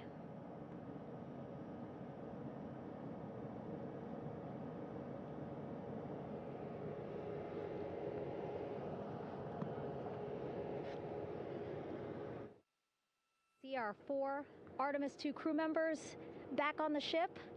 Again, now they will head into medical bay, where they will be assessed by flight surgeons from both NASA as well as the Canadian Space Agency. A more in-depth assessment. When they get to medical bay, they will each have their own nurse. They will be helped out of their suits. And then again, we'll check to see that they're feeling good. Make sure it's not just adrenaline, but that they are feeling good from their long journey back from the moon. Beautiful shot of that sunset, illuminating our flight deck.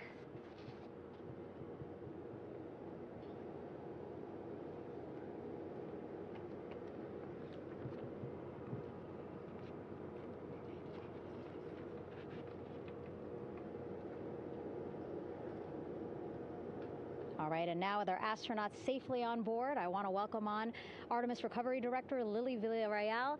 Lily, I don't know how you must be feeling right now. Ecstatic, relieved? I'm so ecstatic, relieved. Of course, we still have to bring the capsule into the well deck of the ship, but this is a major milestone to have the crew here on the ship and in medbay. You know, our team has been preparing and working really hard, and I'm just so proud of them all.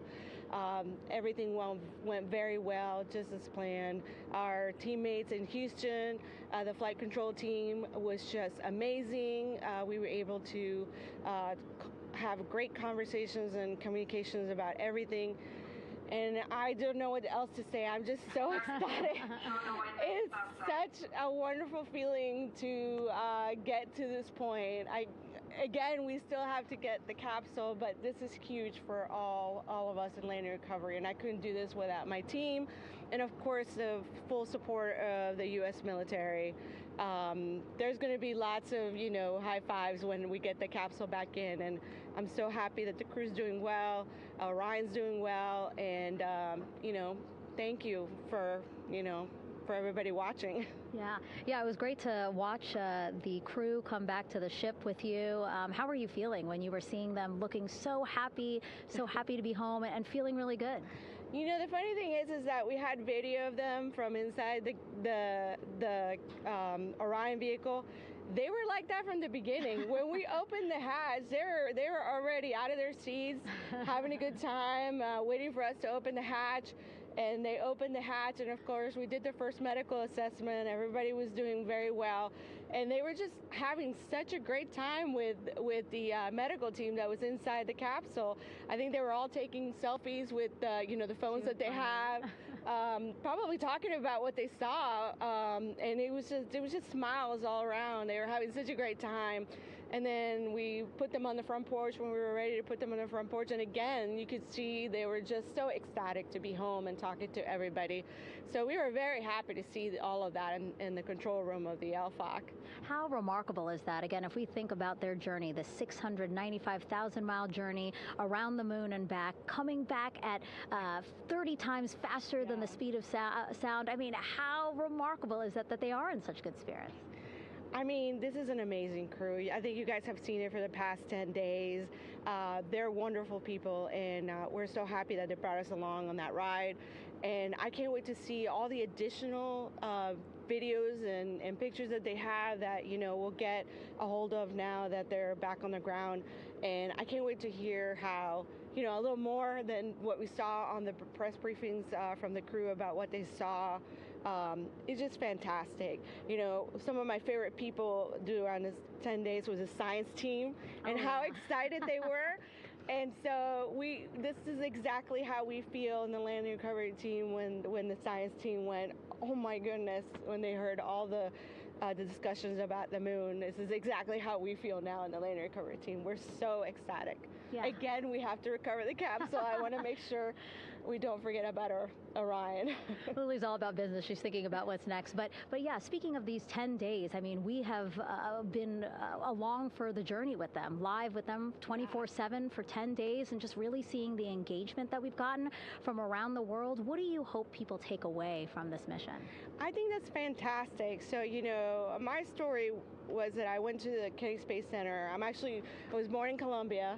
I was 10 years old when we moved to the United States, but when I was 7, my family took me to the visitor center, and that's when I learned about Apollo. And we went to the moon, and I learned about astronauts, and that story was what really fueled me to want to do STEM and want to be an astronaut. And I think that this Artemis program is going to do exactly what, what girls, my age back then is 7, young people right now, girls and even like young men, obviously. But we want to empower people to know that you can do this, right? If you want to come and work for NASA, if I did it, they can do it. And Artemis program is just going to inspire everybody. And I'm so happy about that. Yeah. Like Apollo inspired me. Thank you so much, Lily. Really appreciate you being here. As you said, still a lot of work to do. 5 to 6 more hours to recover Orion that's still out in the water. So I'll let you get back to it. But you had beautiful words to say again. We hope that this inspires people. We hope that you come and join us at NASA and accomplish great things with us in the future. Yeah. Back to you, Rob. Thank you, Megan, and safe sailing out there in the Pacific. Here in Mission Control, it is now all quiet. The team of flight controllers and all their support personnel have left the room to enjoy the aftermath of a textbook touchdown by Integrity that splashed down in the Pacific right on target to complete this historic flyby of the moon, the Artemis II mission. With that, we'll wrap up our coverage for the night and point you to a post-Splashdown news conference in 15 minutes at 9:35 p.m. Central Time, 10:35 p.m. Eastern Time, where managers will discuss the return of the Integrity spacecraft and the completion of the Artemis II mission. With that, we'll wrap up our coverage for this evening and historic mission in the history books. This is Mission Control Houston.